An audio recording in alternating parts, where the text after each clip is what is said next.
Hello guys. After IFS, today we will solve the MCQs of Commercial Communication BCom Semester 3. So today we have 50 MCQs and you all might have got the list of the MCQs, but we'll see the answer of the MCQs one by one. So the first MCQ is the government has introduced new Consumer Protection Act in the year 2019 with a view to.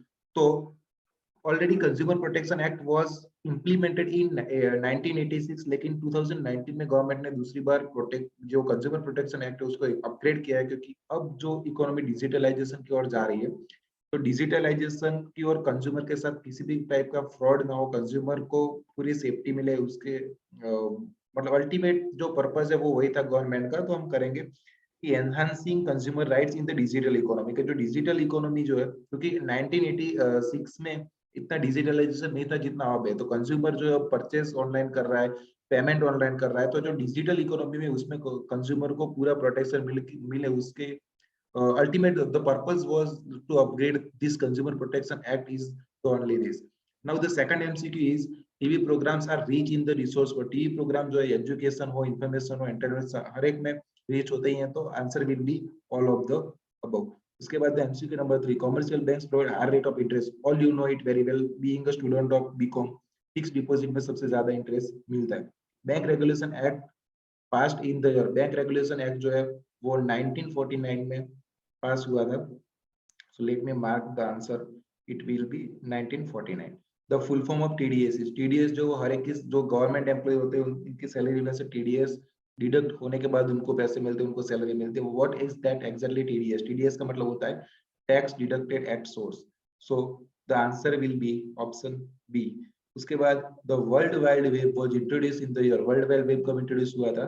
तो आप अगर Google करोगे तो आपको शायद से 1989 मिलेगा, लेकिन ultimately it will be introduce in the 1994 through out the world. So the answer will B 1994। Next MCQ. Now the next MCQ is DAS provides the direct sell between the supplier and the individual customer. So supplier to consumer, the answer will be, we all know very well that business to customer is the connection of the supplier and the customer directly. So I will select the mode and will take the answer. It will be business to customer. Now the next, account current has a statement of account in which dash commercial transaction are mentioned. तो जो account current है उसमें date wise transaction mention किए जाते हैं। The answer of the MCQ will be option A. Current account is such type of account in which the dash number of transaction, current account जो है उसमें unlimited, there will be no limit to do the transaction, इसलिए उसको current account बोलते हैं। उसके बाद usually no interest is paid on the balance of, कौन से बैलेंस पे इंटरेस्ट पे नहीं किया जाता, कौन सा अकाउंट होता है? तो जो करंट अकाउंट होता है उसके बैलेंस पे कभी भी कोई भी टाइप का जो इंटरेस्ट वो पे नहीं किया जाता। उसके बाद MCQ number 11, the cheque is not cross is called, जो चेक है वो क्रॉस नहीं, हम उसको कॉर्नर में दो क्रॉस के मार्क नहीं करते हैं तो उसको बेरर चेक बोला जाएगा। बेरर चेक का मतलब ये हुआ कि आप बैंक में जाके, कोई भी बंदा बैंक में जाके पैसे ले सकता है। उसके बाद under the dash the owner of the land और other immovable property plead it as a security to obtain loan. तो ऐसी प्रॉपर्टी को आप यूज करके लोन ले सकते हो। ऐसी कौन सी जो प्रॉपर्टी आप मतलब यूज करते हो उसको क्या बोलते हैं? तो उसको मॉर्गेज बोलते हैं। जो मॉर्गेज लोन होती है उसमें क्या होता है कि आप अपनी प्रॉपर्टी है उसको गिरे रख के लोन ले सकते हो। उसके बाद MCQ number 13, a dash is written document from a one bank to another bank to pay a specified amount to a person whose name is mentioned in it, तो उसको हम बोलेंगे पे ऑर्डर। तो आप you can get the knowledge about pay order more on the Google as well as in your book, but the answer will be pay order. उसके बाद MCQ number 14, dash is the lowest fix price at which an item is offered at an auction sale. Auction का मतलब क्या होता है? मतलब auction का मतलब वी कैन कॉल इट हराजी इन द गुजराती। एंड वो जब भी ऑक्शन होता है तो ऑक्शन में जो बेसिक जो बेस प्राइस रखते हैं ना, वो बेस प्राइस को हम बोलेंगे reserve price. So the answer will be option C, reserve price. Next MCQ, generally dash assets can not be destroyed by negligence और as a side effect in the case of business failure. ऐसी कौन सी assets है जिसको destroy नहीं कर सकते? तो आप you can easily say that intangible asset, क्योंकि इंटेंजिबल असेट एक ऐसी चीज है जो हम देख नहीं सकते, जिसको हम सिर्फ फील कर सकते हैं, we can not touch it. So जो कोई फिजिकल असेट्स नहीं है वो सिर्फ एक इंटेंजिबल असेट्स है, तो it can not be destroyed in any way in any situation, so the answer will B intangible asset. Now we'll see the MCQ number 16. Dash indicates that some minor points still remain to be decided after the agreement is signed. Agreement एक बार sign होने के बाद भी कुछ ऐसे points होते हैं जो डिस्कस करने के बाकी होते हैं, फिर भी एग्रीमेंट पहले से साइन किया जाता है, उसके बाद देख लेंगे, मतलब जो भी पॉइंट्स है, जो भी नेगोशिएशन वो देख लेंगे, तो उसको हम बोलते हैं, मतलब a kind of such kind of contract और such kind of agreement is known as ad referendum. तो answer will be MCQ number option number C. उसके बाद MCQ number 17, usually assets can not be utilised as a collateral to raise loan from a bank. ऐसी कौन सी assets है जो हम use नहीं कर सकते बैंक में लोन लेने के लिए, तो वो इंटेंजिबल असेट होगा. इंटेंजिबल असेट को हम बैंक में से लोन लेने के लिए यूज नहीं कर सकते.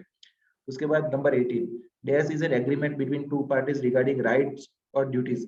तो ऐसा कौन सा एग्रीमेंट होता है जो दो पार्टी के बीच में होता है राइट्स और ड्यूटी को लेके, तो उसको हम बोलेंगे, मतलब वो होगा इंडेंचर.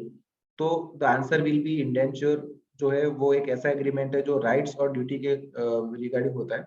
उसके बाद MCQ number 19, dash means share of leading company. Share of leading company को हम क्या बोलते हैं, तो पीवीएचएल जो है वो शेयर ऑफ लीडिंग कंपनी का नाम है. तो the option will be C will be the answer of this MCQ. उसके बाद MCQ number 20, dash means to buy a security in one market and sell it in other market at the same time and at the same time to earn the profit. So the answer will be of this MCQ was arbitrage. So let me mark the answer. Arbitrage will be the answer of this. उसके बाद dash asset can be sold at any time to raise cash in emergencies. तो जो tangible asset है उसको आप कभी भी बेच सकते हो, कैश मतलब लिक्विडाइज कर सकते हो, कैश ले सकते हो. So the answer will be tangible assets. उसके बाद dash are such type of stocks which movement affect the other shares of the stock market.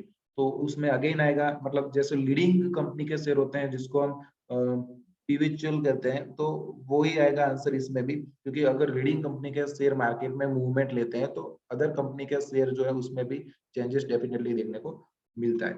उसके बाद जो है एनिमोसिटी. एनिमोसिटी मतलब एक नेगेटिव वर्ड है, between husband and a wife causes. तो हस्बैंड और वाइफ के बीच में अगर एनिमोसिटी होता है तो क्या होगा, तो it will be considered as a curse. Curse एक नेगेटिव वर्ड है. कर्स का मतलब होता है we can say bless.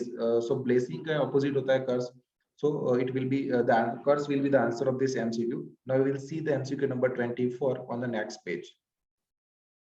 MCQ number 24, right of consumers are protected under. So सब मतलब at first in India the Consumer Protection Act was implemented in 1986. So the answer will be Consumer Protection Act 1986.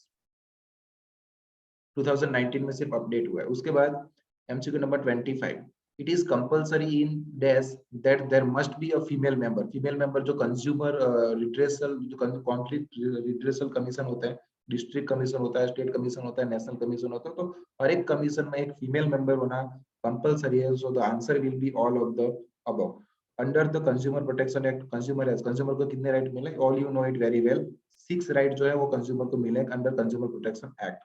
उसके बाद the next MCQ is a consumer protection act is significantly applicable to. तो बिना देखे आपको कभी भी ऐसा question है तो करना है all goods and services. Consumer protection act जो है वो कंज्यूमर को हर टाइप की गुड्स एंड सर्विसेज में मिलेगा. उसके बाद you are esteemed customer. Esteem का मतलब होता है मोस्ट वैल्यूएबल, रिस्पेक्टेड. रिस्पेक्टेड का मतलब होगा ऑनरेबल. तो answer will be option B, honourable will be the answer of this MCQ. उसके बाद 29, dash is the most common type of bank account. According to me it should be saving bank account, लेकिन based on the MCQ account current तो है नहीं, recurring account भी नहीं है, current account तो बोल सकते हैं, और साथ में नन ऑफ द अबव भी दिया है. तो I think saving bank account जो है वो most common type of bank account है, तो मैं तो यहाँ पे नन ऑफ द अबव भी आपको प्रीफर करने को बोलूंगा. उसके बाद dash fixes the bank rate. Bank rate कौन फिक्स करता है, गवर्नमेंट ऑफ इंडिया? बिल्कुल नहीं, रिजर्व बैंक ऑफ इंडिया है वो जो बैंक रेट है वो फिक्स करेगा. उसके बाद the value of dash is constantly changing as the trade progress. जो सर्कुलेटिंग असेट्स मतलब क्या होता है कि ऐसी असेट जो है वो पहले रॉ मटेरियल में होती है, उसके बाद उसके फिनिश गुड, तो मतलब कि टाइम टू टाइम इसकी वैल्यू चेंज होती रहती है, वो होता है एक मतलब सर्कुलेटिंग असेट्स को बोलते हैं. उसके बाद MCQ number 32, dash is the example of tangible asset. तो यहाँ पे एक एक्चुअली एमसीक्यू में शायद से गलती हुई है, there should be intangible asset instead of tangible assets, क्योंकि बिल्डिंग बोल लो आप, मशीनरी बोल लो, wrist watch, so all these are tangible assets, so it should be intangible asset, और अगर यहाँ पे intangible assets होता है तो आंसर आएगा none of the above. So I think there is a mistake in the MCQ, so we will not mark any answer over there. Now we will skip on the next MCQ. It will be 33. Shareholders fund which includes share capital and undistributed reserve is called, so it will be the net equity. You can further read it in your textbook or you can Google it out. Now the next MCQ is 34. Dash is not the form of share.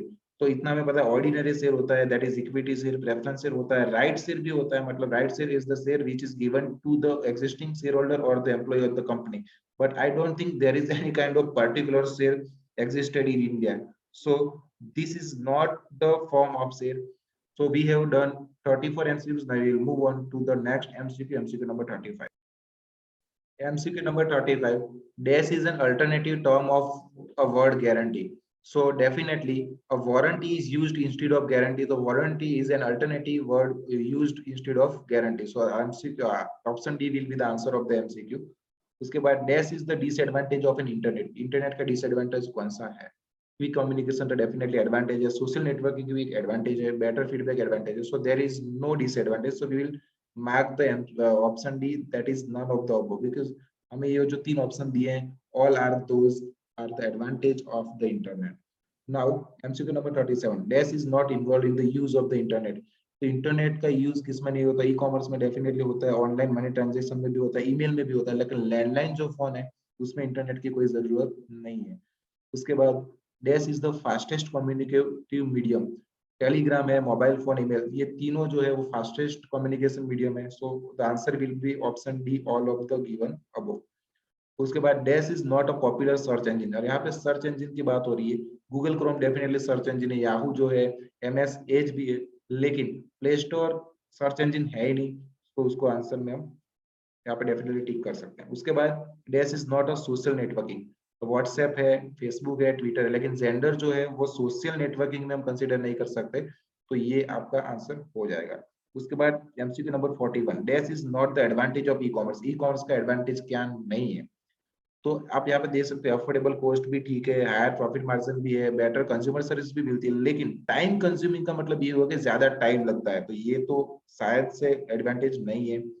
उसके बाद dash is not covered in the major categories of e commerce. तो e commerce की major category में यहाँ पे business to business definitely है, business to commerce भी है, कस्टमर्स टू कंज्यूमर भी है, लेकिन I think none of the above यहाँ पे आंसर आना चाहिए. उसके बाद मैरिज इज अ कर्स. कर्स का अपोजिट क्या होगा? अ बून. कर्स का मतलब होता है कि जो श्राप देते हैं, लेकिन बून का मतलब होता है which is considered as a blessing, so it will be the opposite word of curse in MCQ number 43. So the answer will be boon. In the MCQ number 44, dash is a person who unauthorized access to a computer network for profit, criminal mischief or personal gain. ऐसा कोई भी बंदा जो unauthorized access करता है किसी की भी सिस्टम में, तो उसको हम हैकर बोलते हैं. So it is very common MCQ. Now we have done 45 MCQs. We'll do the MCQ number 46. Okay.